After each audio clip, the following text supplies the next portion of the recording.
know I warned you all as we started Lent. Each week the readings get longer. Each week the readings get more serious. And I want to thank one of our readers, who I'm not going to embarrass by saying what a wonderful job she did, because she did. But I also have to assure her, you're all hurt, so I'm not giving you away.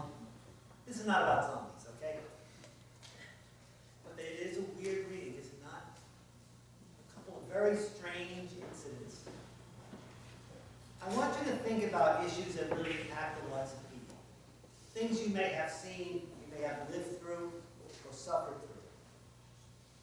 I want you to imagine people who are really experiencing the stress of dealing with issues that are so overwhelming, in which they have no power, and how they feel like they're dying inside.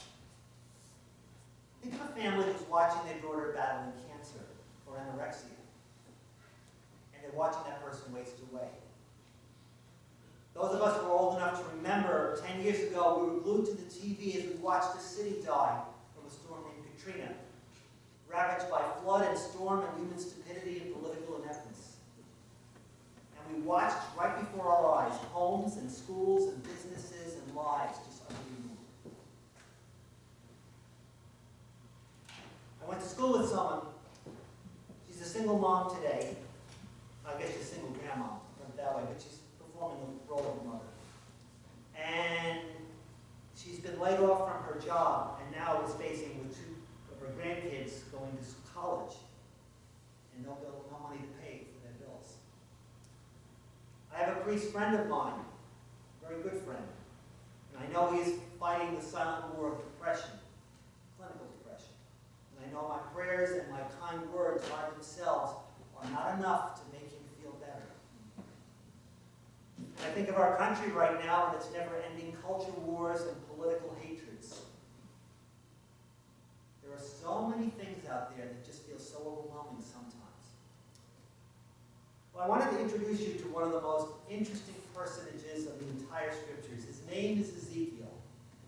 And this person is an interesting character because he's considered in both the Jewish and Christian traditions to be both priest and prophet. Okay, he was a priest of the Jerusalem staff of the temple, and he was a prophet. And we apply the same titles to Jesus, by the way, which is why Ezekiel is considered a type of Christ. And he was unlucky enough to live through the worst experience of this country's history. The 9/11 of his nation was watching his country and the capital city fall in 587 BC to the superpower of its day, Babylon. And in one moment, with thousands upon thousands of people dying, his people lost their land, their freedom, their identity, their confidence in themselves, and their willingness to believe in a God who cared about them. And they desperately needed to hear that you're not alone, you're not abandoned, and that their God would sustain them. And if I think if there's a message that needs to be preached today, that's what it is. So Ezekiel has this kind of mystical experience. Maybe it's a dream, maybe it's a vision he has. And he writes it up in human language. He says, this is the best way I can describe it. It's like the Spirit of God grabbed me by the scruff of my hair, which I can't identify with, and brought me into the middle of the remains of a battlefield. And there's nothing in this field.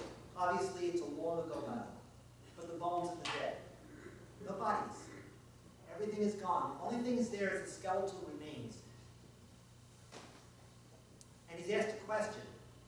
Son of man, can these bones live?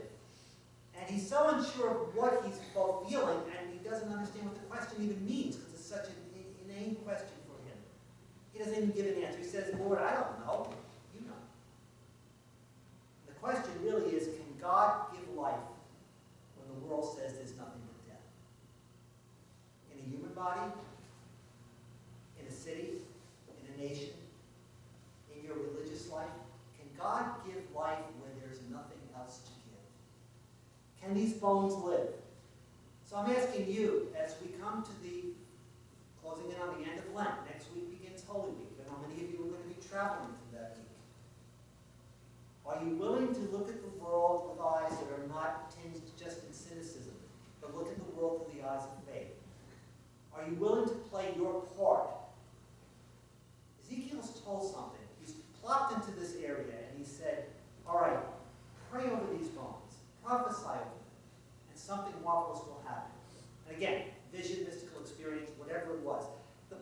being that until he hears God's word and until he speaks God's word and does what the Lord asks of him, the bones can't live. He has to cooperate. He has to listen. He has to speak. He has to live. And it's only when he does that, there's life. We've got to hear God speaking to us in the experiences we have. And then speak God's word to a world that doesn't want to listen. And then there will be life. You know, they say miracles are impossible. Miracles are possible, but we've got to play our part. Hear the word, speak the word, let God's breath move us and from us into the world, because without it, there is no life.